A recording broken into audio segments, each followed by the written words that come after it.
Hi, class. We are going to continue with our read aloud of the one and only Ivan. So, last time in our story, the new baby elephant, Ruby, came to live at the Big Top Mall. And the only person that could get Ruby to come out of the truck was Stella.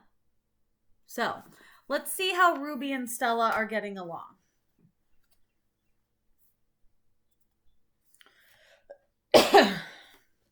Okay, this chapter is called Old News. When Julia comes, she sits by Stella's domain and watches the new baby. She barely talks to me.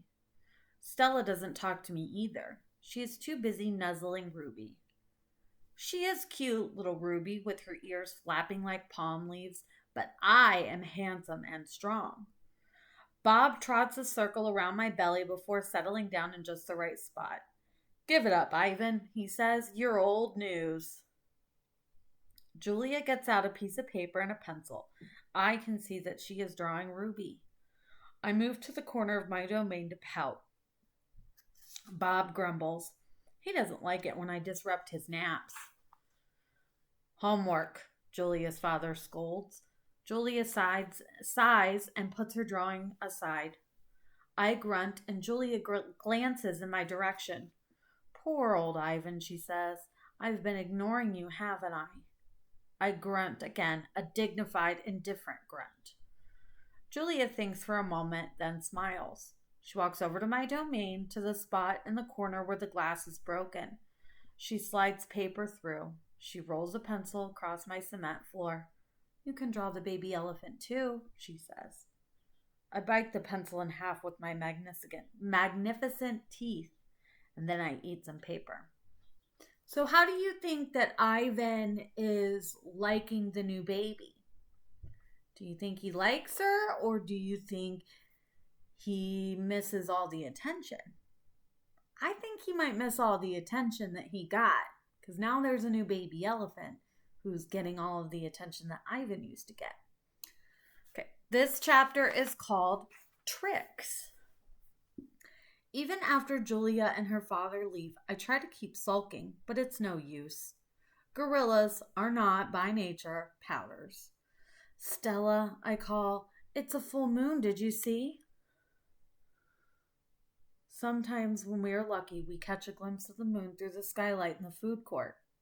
I did, Stella said. She's whispering, and I realize that Ruby must be asleep. Is Ruby all right? I ask. She's too thin, Ivan, Stella says. Poor baby, she was in that truck for days. Mac brought her from a circus the same way he bought me, but she hadn't been there long. She was born in the wild like us. Will she be okay? I ask. Stella doesn't answer my question. Circus trainers chained her to the floor, Ivan, all 4 feet, 23 hours a day. I puzzle over why this would be a good idea. I always try to give humans the benefit of the doubt. Why would they do that? I finally ask.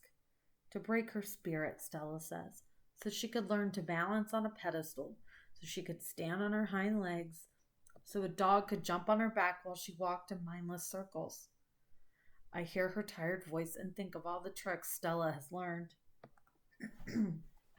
Introductions. When I awake the next morning, I see a little trunk poking out between the bars of Stella's domain.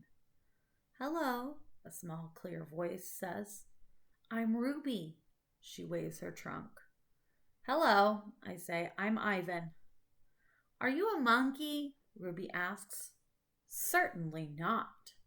What kind of animal is Ivan? Do you remember? He's a gorilla.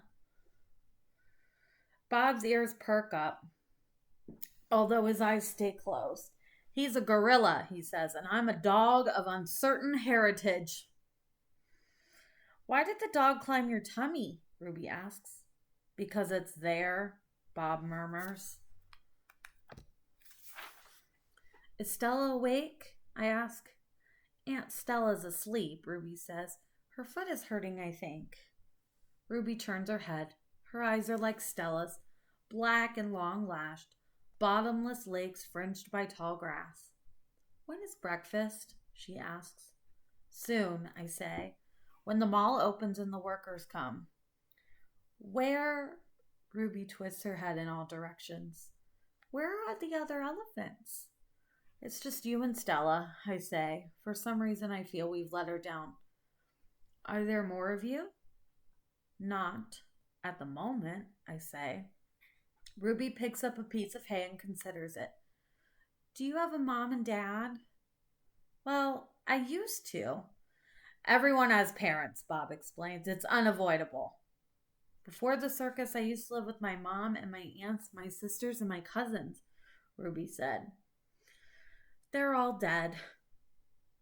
I don't know what to say. I'm not really enjoying this conversation. But I can see that Ruby isn't done talking. To be polite, I say, I'm sorry to hear that, Ruby. Humans killed them, she said. Who else? Bob asks, and we all fall silent. We're going to read one more little part. Stella and Ruby. All morning, Stella strokes Ruby, pats her, smells her. They flap their ears, they rumble and roar, they sway as if they're dancing. Ruby clings to Stella's tail. She slips under Stella's belly. Sometimes they just lean into each other, their trunks twirled together like vines. Stella looks so happy. It's more fun to watch than any nature show I've ever seen on TV. Here's a little picture of Stella and Ruby. So it seems like Stella and Ruby are definitely getting along. Do you think that Ivan will get to know Ruby and become friends with her? Let me know what you think. I'll see you guys tomorrow. Bye.